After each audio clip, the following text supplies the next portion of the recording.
ইন্ডিয়াতে বসে শেখ হাসিনা বাংলাদেশের অভ্যন্তরীণ রাজনৈতিক হস্তক্ষেপ করার জন্য নানাবিধ ষড়যন্ত্র করছে। বাংলাদেশের জন্য এই মুহূর্তে দাঁড়িয়েও শেখ হাসিনা যে কতটা বিপজ্জনক তা আমরা গতকাল মধ্যরাতে আওয়ামী লীগের বিশেষ কিছু নির্দেশনা এসেছে দলীয় নেতাকর্মীদের উদ্দেশ্যে। দিন শেষে গোলাম মাওলা রনি যে বাটে পড়ছেন, তিনি এটা নিয়ে দীর্ঘ এক স্ট্যাটাস দিয়েছেন। তবে এই ধরনের বাটে পড়াটা আমরা সমর্থন করি না। সেনাবাহিনীর একটা কর্মকর্তার মাধ্যমে তিনি এই ধরনের একটা হুমকির মধ্যে পড়েছেন। শেখ হাসিনা বসে থাকবে না, এই বিষয়টা বিএনপি ভালোভাবেই বুঝতে পেরে বিএনপি ঐক্যের ডাক দিয়েছে। তো চলুন প্রিয় দর্শক, কথা বাড়াবো না, সরাসরি মূল নিউজে চলে যাবার আগে সবাইকে বলবো যারা এখন পর্যন্ত আমাদের এই চ্যানেলটি সাবস্ক্রাইব করেনি, প্রতিনিয়ত এই ধরনের সকল প্রকার নিত্য নতুন আপডেট নিউজগুলো পেতে আমাদের চ্যানেলটি সাবস্ক্রাইব করে আমাদের সাথে থাকবেন। চলুন একটা লাইক দিয়ে আমরা সবগুলো ভিডিও দেখে আসি।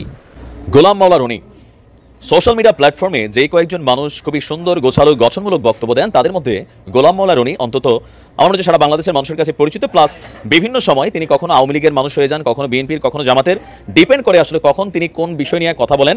তো নানান আলোচনাও আছে, সমালোচনা আছে, কিন্তু দিন শেষে গোলাম মাওলা রনি যে বাটে পড়ছেন, তিনি এটা নিয়ে দীর্ঘ এক স্ট্যাটাস দিয়েছেন। তবে এই ধরনের বাটে পড়াটা আমরা সমর্থন করি না, কারণ এরকম বাটে টুকটাক প্রত্যেকটা সাংবাদিককেই আসলে বিভিন্ন সময় যারা ক্ষমতায় থাকে, চেয়ারে থাকে, কন্ট্রোল করার চেষ্টা করে। তো আজকে গোলাম মাওলা রনি তিনি যে বাটে পড়ছেন, তাও এটা আমাদের খুবই একটা প্রসিদ্ধ বাহিনী, গর্বের বাহিনী, সেনাবাহিনীর একটা কর্মকর্তার মাধ্যমে তিনি এই ধরনের একটা হুমকির মধ্যে পড়েছেন। আর বিষয়টা তিনি সরাসরি তার ফেসবুক আইডিতে উপস্থাপন করেছেন। বাংলাদেশ সেনাবাহিনীর কর্মকর্তা পরিচয় দিয়ে এক ব্যক্তি তাকে ফোন করেছে।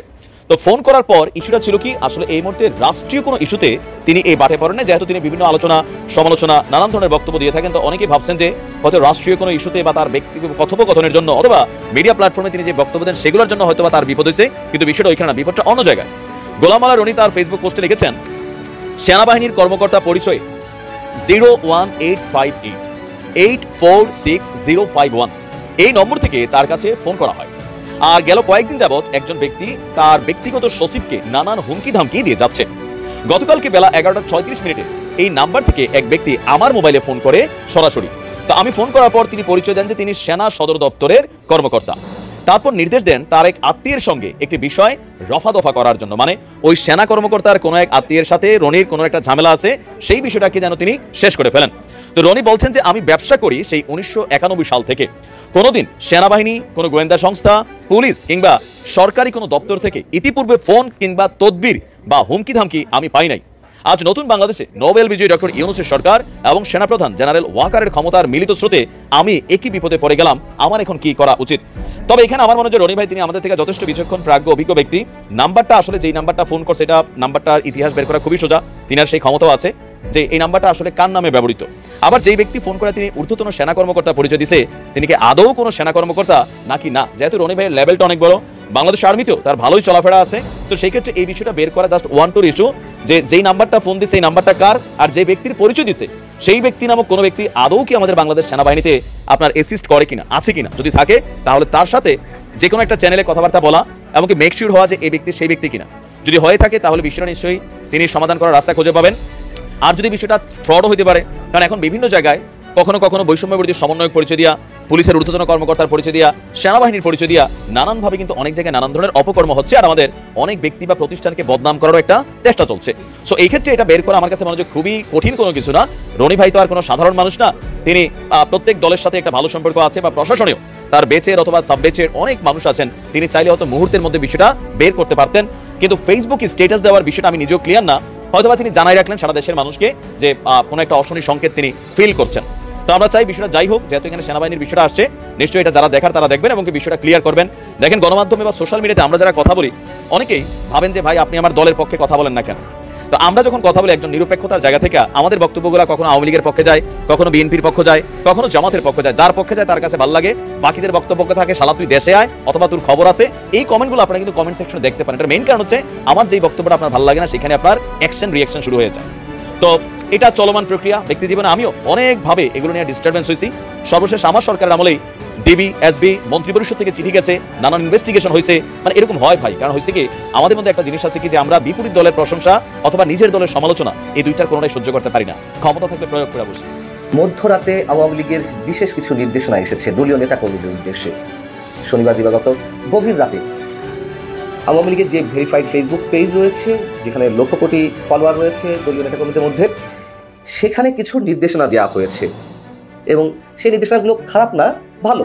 তবে দলের মধ্যে যে প্রচণ্ড সমন্বয়হীনতা এখনো পর্যন্ত, দলীয় হাইকমান্ড থেকে শুরু করে আওয়ামী লীগের নীতি নির্ধারণ পর্যায়ে যে কোনো ধরনের সমন্বয় এখনো পর্যন্ত নেই। তারা কি করতে চায় এই অবস্থায় এসে, ইতিহাসের আরেকটি চরম মুহূর্তে এসে তারা আসলে কিভাবে সামনে এগোতে চায় তা নিয়েও প্রশ্ন ওঠে এই নির্দেশনার মধ্য দিয়ে। আমরা জানি যে গত নির্বাচন আগে থেকে বা গত 2 থেকে আড়াই বছর ধরে আওয়ামী লীগের বিভিন্ন পর্যায়ে নেতাদের মধ্যে, শীর্ষ নেতাদের মধ্যে প্রচণ্ডতম সমন্বয়হীনতা দেখা যাচ্ছিল। দলীয় হাইকমান্ডের কথা বলেন, পরক্ষণে আবার আওয়ামী লীগের শীর্ষ দ্বিতীয় হাইকমান্ড ওবায়দুল কাদের আরেক কথা বলেন, আবার অন্যরা অন্য কথা বলেন। মন্ত্রী পরিষদের সদস্যদের মধ্যেও একজন সকালে এক কথা বলেন, বিকেলে আরেকজন এক কথা বলেন। একটা অগোছালো, প্রচণ্ড অগোছালো, অসাংগঠনিক একটি রূপ দেখেছে আওয়ামী লীগের। সেটি এসে আবার আওয়ামী লীগের ইতিহাসের চরমতম দুঃসময়ের এই খণ্ডটিতে আবার সেই ধরনের অবস্থান লক্ষ্য করছে। বিশেষ করে এই ফেসবুক পেজে যে নির্দেশনাগুলো দেওয়া হয়েছে আর দলীয় হাইকমান্ড শেখ হাসিনার যে সাম্প্রতিক বক্তব্য, সেগুলোর মধ্য দিয়ে যে কতটা অসঙ্গতি রয়েছে এই ধরনের নির্দেশনার মধ্যে, সেটি ফুটে ওঠে। আগে যে নির্দেশনাগুলো দেওয়া হয়েছে আওয়ামী লীগের ভেরিফাইড ফেসবুক পেজে দলীয় নেতাকর্মীদের উদ্দেশ্যে, সেটা একটু আপনাদের উদ্দেশ্যে পড়ি। এখানে বলা হচ্ছে যে প্রথম কাজ তৃণমূলের পাশে দাঁড়ানো। তথ্যের জন্য আওয়ামী লীগের অফিসিয়াল ইমেইলে যোগাযোগ করুন। সামাজিক যোগাযোগ মাধ্যমে কোনো প্রকার উস্কানি বা প্রচারণার ফাঁদে পা দেবেন না।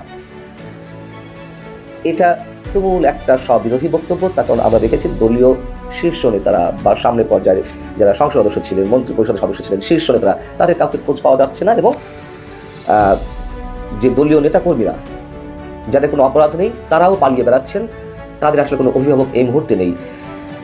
এখানে বলা হচ্ছে যে সারা দেশে জুলাই মাসের শেষ দিকে ও আগস্টের শুরু থেকেই আওয়ামী লীগ ও সহযোগী সংগঠনের নেতাকর্মীদের উপর যত হামলা হয়েছে, ভাঙচুর, লুটপাট ও হত্যাকাণ্ড হয়েছে, সেগুলোর ছবি, ভিডিও, টুইটার, ফেসবুক, ইউটিউবে প্রচার করুন। দেশবাসীকে জানাতে হবে কি নির্যাতন হয়েছে গত 1.5 মাসে আওয়ামী লীগের উপরে। গত 1.5 মাসে আওয়ামী লীগের নেতাকর্মীদের উপরে হামলা হয়েছে, তাদের বাড়ি ঘরে ভাঙচুর চলেছে, এগুলো সত্য কথা। কিন্তু জুলাই মাসের কথা কেন বলা হচ্ছে? জুলাই মাসে কীভাবে গণহত্যা পরিচালিত হয়েছে, গণহত্যা সংঘটিত করা হয়েছে, কীভাবে জ্বালাও পোড়াও আওয়ামী লীগের সরকারি পর্যায় থেকে করা হয়েছে, বিভিন্ন এজেন্সি থেকে করা হয়েছে, তারা আবার জুলাই মাসের কথা বলে কিভাবে? এবং যে কথাটি মোর সিগনিফিকেন্ট, এখানে বলা হচ্ছে আমাদেরকে জনগণের আস্থা অর্জন করতে হবে, কোনো ধরনের উস্কানিমূলক পোস্ট বা ভুয়া বার্তায় বিভ্রান্ত হবেন না। নিজেরাই বিভ্রান্তি ছড়াচ্ছে দেশবাসীর মধ্যে, আওয়ামী লীগের নেতাকর্মীদের মধ্যে, বিশেষ করে আওয়ামী লীগের হাইকমান্ড শেখ হাসিনা। সে বিষয়ে আমি পরে আসছি, এটা সবচেয়ে গুরুত্বপূর্ণ। পরবর্তীতে যেটা বলা হচ্ছে যে প্রতি মহানগর, জেলা, উপজেলা, ইউনিয়ন ও ওয়ার্ডে আওয়ামী লীগ এবং সহযোগী সংগঠনের কার্যালয় এবং নেতাকর্মীদের বাড়িঘরে হামলা, ভাঙচুর ও লুটপাটের যে ক্ষতি হয়েছে তা দেশের মানুষকে জানান। এবং বর্তমানে যারা দেশ চালাচ্ছে তাদের কাছেও আমরা দাবি জানাবো, সকল হামলা, নির্যাতন, ভাঙচুর, লুটপাটের বিচার করতে হবে, ক্ষতিগ্রস্তদের ক্ষতিপূরণ দিতে হবে, ইত্যাদি ইত্যাদি। মূল বিষয় হচ্ছে দুটি, একটি হচ্ছে উস্কানিমূলক কথাবার্তায় কেউ বিভ্রান্ত হবেন না, আর হচ্ছে যারা দেশ চালাচ্ছেন তাদের কাছেও তারা বিচার দিতে চায়। গত শুক্রবার এবং বৃহস্পতিবার 2টি অডিও রেকর্ড ছেড়ে দেওয়া হয়েছে শেখ হাসিনার, তারা ভালো করে জানেন। এবং অনেকে বলছেন এগুলো ফাঁস করা হচ্ছে। ফাঁস শব্দের সাথে আমি একমত নই, এগুলো ফাঁস করা হয়নি, এগুলো ইচ্ছাকৃতভাবে ছড়িয়ে দেওয়া হয়েছে শেখ হাসিনা এবং অপরান্তে যিনি ছিলেন 2টি অডিওতে বা ফোনে, সেগুলো ইচ্ছাকৃতভাবে তাদের পক্ষ থেকে ছড়িয়ে দেওয়া হয়েছে। প্রথম কথা ছিল, আগে ব্যাখ্যা আমি দিয়েছি যে আমি চট করে ঢুকে পড়বো, আমি দেশের পাশেই আছি, এটি কোনোভাবেই সম্ভব না। বরঞ্চ এটি শেখ হাসিনা দলীয় নেতাকর্মীদের মধ্যে উস্কানি ছড়াচ্ছেন, তারা যাতে উজ্জীবিত হয়ে ওঠে, চাঙ্গা হয়ে ওঠে। তার দেশে ফিরে আসার, নিজে থেকে ফিরে আসার কোনো ধরনের ন্যূনতম সম্ভাবনা নেই।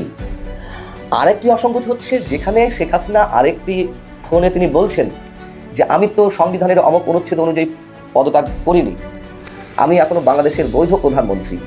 তিনি যদি বাংলাদেশের বৈধ প্রধানমন্ত্রী হয়ে থাকেন, তাহলে বাংলাদেশে আওয়ামী লীগ সরকার এখনও এক্সিস্টিং অবস্থা রয়েছে। যদি তাই হয়ে থাকে, তাহলে আওয়ামী লীগের এই যে ভেরিফাইড ফেসবুক পেজে যে নির্দেশনা, এবং সেখানে যে বলা হলো যে যা কিছু ঘটছে, আওয়ামী লীগের নেতাকর্মীদের উপর নির্যাতন চলছে, ভাঙচুর চালানো হচ্ছে, ঘর বাড়িতে হত্যা করা হচ্ছে, এই বিচার কেন সরকারের কাছে দেয়? তাদের দৃষ্টিতে তো এই সরকার বৈধ না, এখনও শেখ হাসিনার দাবি অনুযায়ী তার সরকারই রয়েছে। এই যে বিভ্রান্তি কারা ছড়াচ্ছে? প্রিয় দর্শক শ্রোতা, যে ভিডিওগুলো নিয়ে আজকে আপনাদের সম্মুখে হাজির হয়েছিলাম, সেই ভিডিওগুলো কিন্তু ইতিমধ্যেই আপনারা দেখে ফেলেছেন এবং সকলের কথাগুলো শুনে ফেলেছেন। তো অবশ্যই এবার আপনাদের মূল্যবান মতামত জানানোর পালা। আপনাদের কি মনে হয়, কি জানলেন বুঝলেন এই ভিডিও থেকে, সেটা অবশ্যই এখন আপনারা এই ভিডিওর কমেন্ট বক্সে আপনাদের মূল্যবান মতামত জানিয়ে দিন। আর হ্যাঁ, সবাইকে বলবো, আমাদের এই চ্যানেল কিন্তু প্রতিনিয়ত এই ধরনের সকল প্রকার নিত্য নতুন আপডেটগুলো আমরা সবসময় দেওয়ার চেষ্টা করি। তো অবশ্যই আপনাদেরকে বলবো যারা এখনও পর্যন্ত আমাদের এই চ্যানেলটি সাবস্ক্রাইব করেনি, প্রতিনিয়ত এ ধরনের সকল প্রকার নিত্য নতুন আপডেট নিউজগুলো পেতে আমাদের এই চ্যানেলটি সাবস্ক্রাইব করে আমাদের সাথে থাকবেন। আর ইতিমধ্যেই যারা সাবস্ক্রাইব করে দিয়েছেন তাদেরকে অসংখ্য ধন্যবাদ জানিয়ে ভিডিওটি এখানে শেষ করছি। সে পর্যন্ত সকলে ভালো থাকবেন, সুস্থ থাকবেন। আবারও দেখা হবে, কথা হবে নতুন কোনো টপিকে, নতুন কোনো ভিডিও নিয়ে। আল্লাহ হাফেজ।